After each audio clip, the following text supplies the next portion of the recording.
Hi, I am Liffey Joy and welcome to another planty video. This is Rosie. As you can tell, she may be featuring quite strongly. She's a little bit sad. I have closed all the windows and doors because I'm hoping you can't hear, but there's a little bit of dog barking going on today. So in an effort to not have it sound on the mic, I've closed everything. So it's a little warm in here. So you'll start to see the sweat probably very soon. Now I misplan my week a little bit because you do. It's the end of the year, I'm closing up studio on Friday and I realized that I don't actually have time to put in the sort of informational time needed for the video I wanted to film. So that'll be next week. So instead I thought I'll do this because it's fun and I can still do it between paintings drying. So here we go. I wanted to show you how to make a plant stand. If any of you know me, sorry, Rosie, I don't know if you can see her. She's just sort of like, well, she's being Rosie, really, bless her. She's lovely. Now, if any of you know me, you know that I am cheap. I do not like spending money. It goes against every fiber of my being. I'd rather make it rather than buy it if I can, because it always ends up working cheaper. So I will show you a little video that I filmed of what I'm going to make, but this guy here is on a plant stand that I made a couple of weeks ago, and I actually really like it. Look, it's not going to win any awards for the best looking plant stand, but it does the job, and I think it looks quite nice. This one's painted gold. Oh, we're just going to knock over the camera, but we'll see with the next one. But this is what you will need if you want to make your very own wooden plant stand. Insert film now of what it will look like.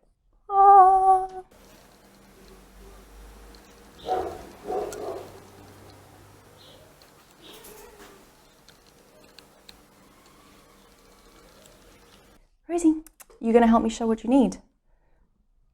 Excellent. So the one in the corner over here is 90 centimeters high. I kind of feel like I made it a little bit too tall, so this next one I'm going to make is going to be 80 centimeters high. So it's still high enough, but not quite 90. Don't know why 90 is not pleasing me. It's a little bit too tall. But I've got, probably going to say it wrong, Fasciata japonica, that at the moment it was outside, and we've had such big fluctuations of temperature at the moment that it was sad. It's sad. It's sad. It's crispy. I'm not going to lie to you. It doesn't look great. And I've got it in studio at the moment, but it's, bye Rosie, it's not the happiest. So I found a new spot for it, which is in our spare room / where I keep all the canvases. But it needs a stand because it can't just sit on the floor because it's going to just get knocked by cats and canvases and things. So a new stand is happening for that plant. It's in a 20 centimeter pot, like the one in the video that I will have shown you before. It's exactly the same pot.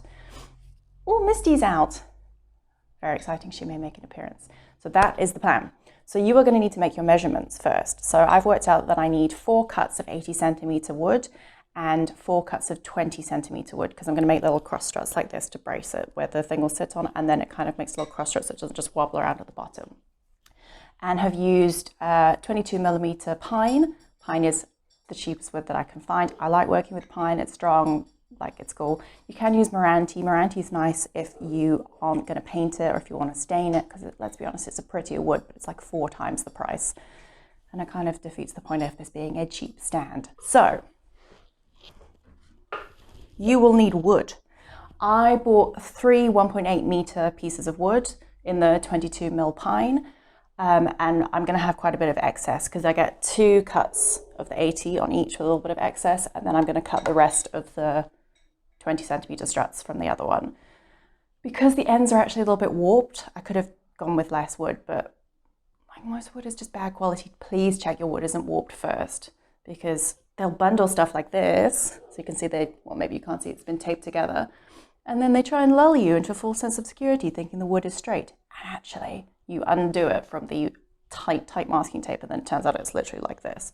So check the wood first, otherwise you're going to have the wonkiest stand and you're going to be sad. So for me, 3 pieces of 1.8 meter, 22 millimeter pine. Then you will also need wood glue. This is industrial size. Unless you use a lot of wood glue, don't buy industrial size.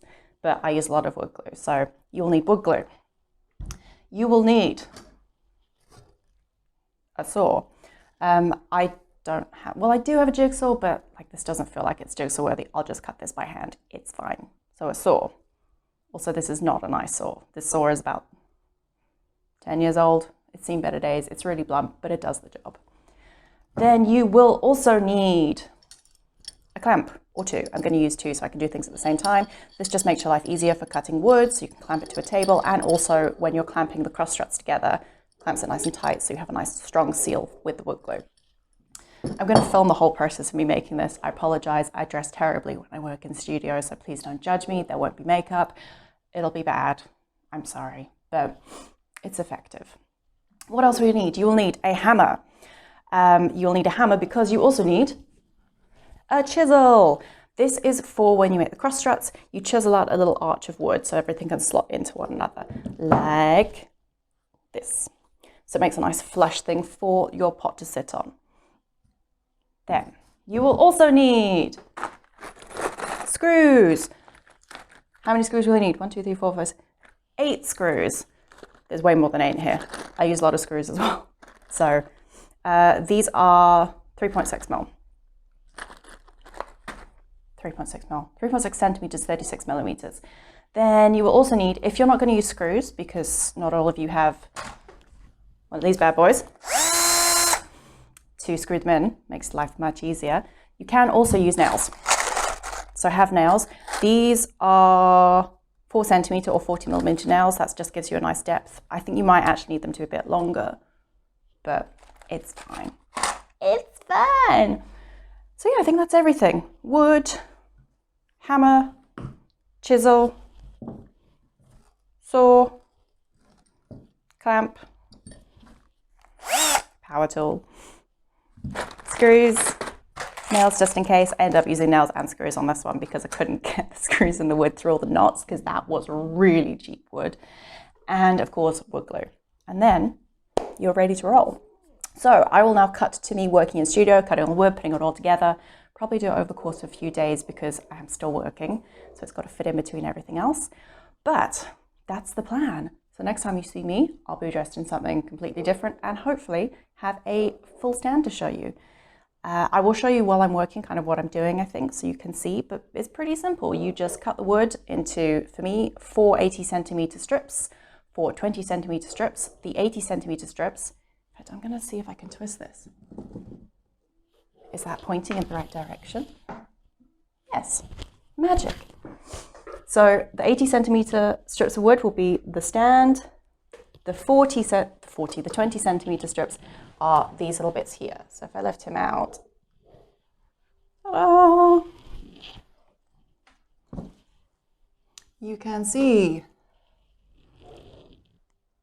cross struts here, cross struts there. That is the plan. So next time I see you, we will have a stand. See you in studio.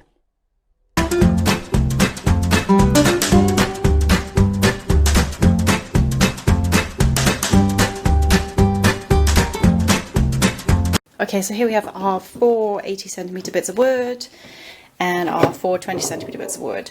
So I just need to clean up the edges a bit. They're a little bit crusty, so I'm going to sand those down quickly. Forgot to mention sandpaper's good. This is 80 grit, nice and chunky. But then I will move on to making these into the cross struts. So that's next on the list. So what you need to do with these to make the cross struts is measure the halfway point on one of them. So I'm going to do that when I'm not trying to film with one hand. Maybe I will, I don't know. So you need to find the 10 centimeter point, lay that across so it's equal on either sides, and then mark on either side. Then you're literally going to chisel out. So imagine I made a mark there. You're going to chisel out the halfway point to about there. You do the same on this one, and then they slot into each other. So I shall show you. Also, handy dandy tip. I'm all about those money saving tips. All your little shavings, your sawdust that's left over from your sawing, keep that and mix it in with wood glue, and then you can use it as a wood filler if you have any spaces. It kind of is like a DIY wood filler. Handy tip.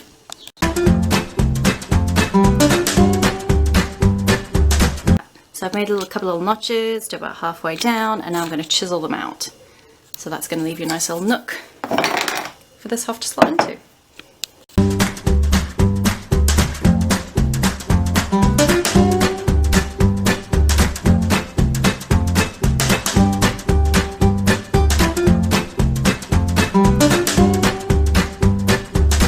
our two chiseled out halves, not the neatest thing in the world, but it still fits.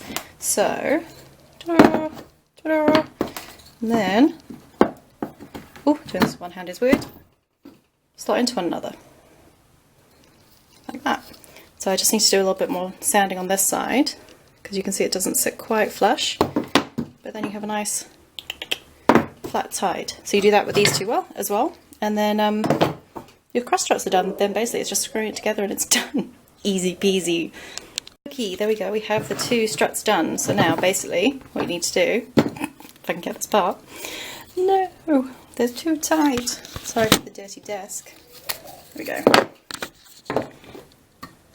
Add some wood glue on one of the sides, pop them back together, clamp them down nice and tight, which forms a good seal, and then those are ready to roll. So I'm going to do that. That's going to take a good few hours to dry. Also, I have to get back to work. I'm doing this between commissions, so that is what I'm supposed to be working on. This is what I am working on. Glued and clamped, ready to roll. So I'm going to give that probably like 6 hours, 5 hours. What does the bottle say? I've not used this glue before. Whatever, I'll leave it a few hours and then we'll get back to it. Probably going to drill some pilot holes in the sides here just to make sure that I can get the screws in, but yeah, basically, other than a bit of screwing, we're pretty much done. Right, so I thought I'd be productive just before I go back to actually working, because the power is still off, because we are graced with the wonder that is load shedding. So in a few live in countries where you have power all the time, lucky you. So I've just marked where my little pilot holes are going to be. Sorry for the lack of shoes. So I'm just going to drill pilot holes through just to make my screwing easier, because I just can't be bothered. So this is going to be for the bottom. So those are like 1 centimeter up and 1 centimeter in for the bottom, and then up here I've measured 15 centimeters and then to the center. So that's going to be how deep the thing is where it sits for the pot. Okay, so I started using screws, and actually that turned out to be a complete nightmare. This wood is ridiculously hard and life is too short. So I've just gone and put in some nails, so they're kind of like halfway in, so that makes it much easier when I put the cross struts in. Because assembling things can get a bit tricky when you've got lots of pieces, so pre-doing stuff makes it a little bit helpful.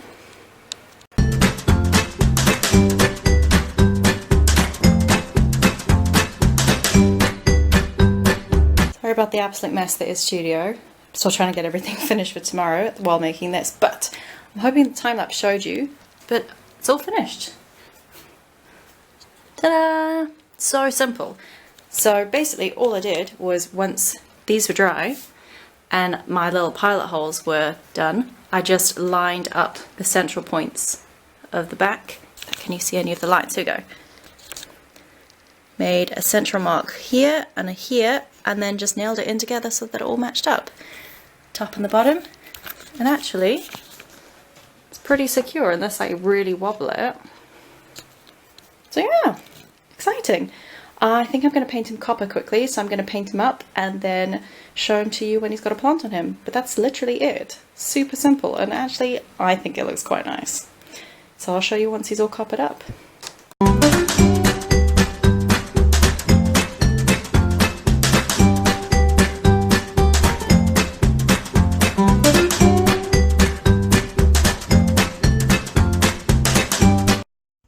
And here we see the plant stand in its natural environment with a cat and another cat. Hello, I've just come out of studio with a finished stand. Hopefully I've made the process kind of clear, but I just sort of wanted to finish you off and show you old stand slightly taller, new stand slightly shorter, and matches the crispiness of the leaves. I feel so bad for this poor plant. But we have another stand. So hopefully that's nice and clear. Basically all you need is some wood, a couple of tools. I didn't end up using any of the screws, it's all just nails, so that makes it even easier. So it's literally wood, glue, hammer, chisel, painty hands, sandpaper, nails, hammer? Did I say hammer? Don't remember. But that's all you need. And then you end up with a stand. Let me just show you it quickly. There you go. Oh, I feel so bad for his leaves. The copper didn't really come out very well, but I think that is not too shabby. pretty chuffed with it. So I'm hoping that that kind of helped and made you feel confident that you could make your very own plant stand. I'm going to make lots more and just put stuff around the house now. And I can confirm that they are misty proof. She's knocked this thing lots of times and fingers crossed, touch wood, she hasn't knocked it over yet. And she's clumsy, bless her. She's pretty, but she's clumsy. So there we go, plant stand. Thank you for tuning in. I hope you enjoyed it, and I promise to make more planty videos soon. I am Liffey Joy. You can find me on Instagram at leafy.greenfingers, and thank you for tuning in. I will see you next time. Cheers.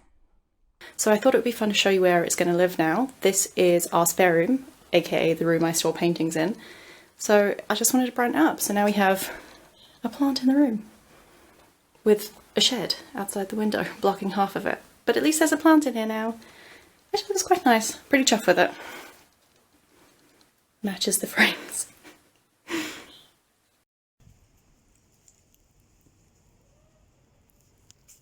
If you like that video, please don't forget to subscribe to the channel, and we will see you next time.